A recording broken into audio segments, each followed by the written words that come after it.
अगर आप question try कर चुके हैं या कर रहे हैं तो आंसर देख लीजिए। इसका आंसर आएगा ऑप्शन ए। क्वेश्चन में बस एक ही बात सबसे डिफ़िकल्ट है, वो ये कि कैलकुलेशन बहुत तगड़ी है। घर में बैठ के तो आसानी से कर सकते हैं, बट एग्ज़ाम में ये काम मुश्किल होगा, बिकॉज़ उसके चक्कर में बहुत सारे क्वेश्चन छूट जाएंगे। तो जैसे मैं आपको कराऊँ वैसे आप करेंगे तो कैलकुलेशन इतनी मुश्किल नहीं होगी। सबसे पहले क्वेश्चन रीड कर लिया जाए। कह रहे हैं कि भाई आइडियल गैस 3D में है और 300 केल्विन के बराबर का टेम्परेचर है। तो जो गैस है, गैस के अंदर गैस के मॉलिक्यूल हैं और गैस के मॉलिक्यूल के अंदर एटम है, एटम के अंदर इलेक्ट्रॉन है। तो अब जब मॉलिक्यूल मोशन में है तो इलेक्ट्रॉन भी मोशन में है।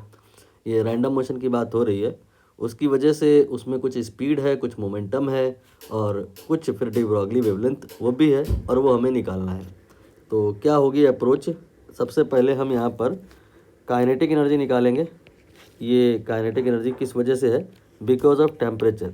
किसी भी चीज़ में काइनेटिक एनर्जी डेवलप करने के लिए हम एक काम तो ये कर सकते हैं कि वोल्टेज के थ्रू चार्ज पार्टिकलों का एक्सेलरेट करा दें, काइनेटिक एनर्जी आ जाएगी। और जब हमारे पास अगर वोल्टेज अवेलेबल नहीं है तो हम सिस्टम को हीट कर दें, यहाँ पर जो मॉलिक्यूल होंगे उनमें काइनेटिक एनर्जी आ जाएगी, जो इलेक्ट्रॉन होंगे उनमें काइनेटिक एनर्जी आ जाएगी। और उसका फार्मूला होता है 3/2 KB मल्टीप्लाइड बाई टी। के बी यहाँ पर वोल्टमैन कांस्टेंट है, इसकी वैल्यू इन्होंने दी है।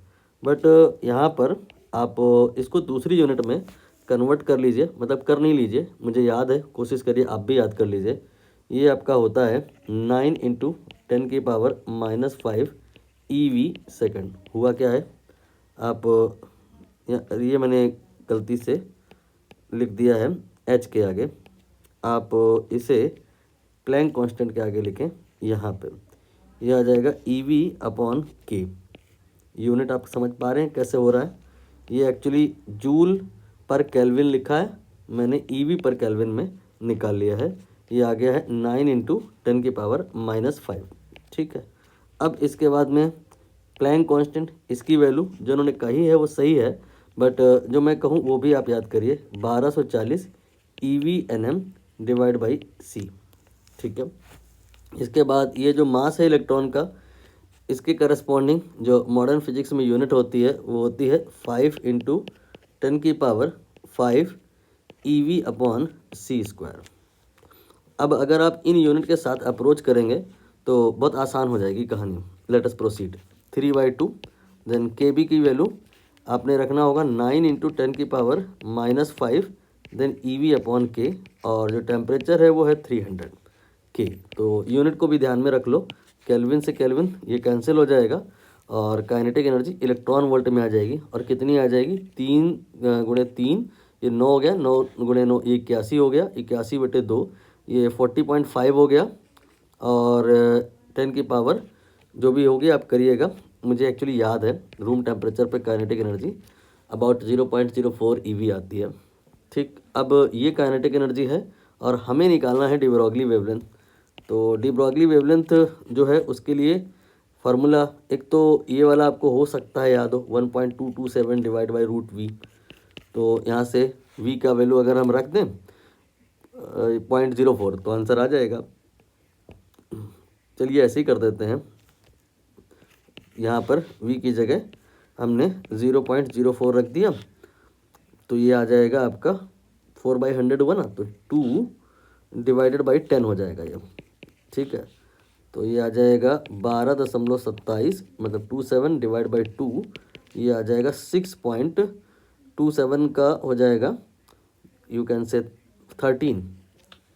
तो पहला डिजिट केवल देख लो, उससे ही आंसर समझ में आएगा। 6 यहाँ पर ये ऑप्शन में है, करेक्ट हो गया। बाकी अगर आपको ये फार्मूला याद नहीं है तो फिर आप बेसिक पे आएंगे। लैम्डा इज इक्वल टू क्या होता है? H/P। P यहाँ पे मोमेंटम है, और मोमेंटम क्या होता है? √ में 2mk।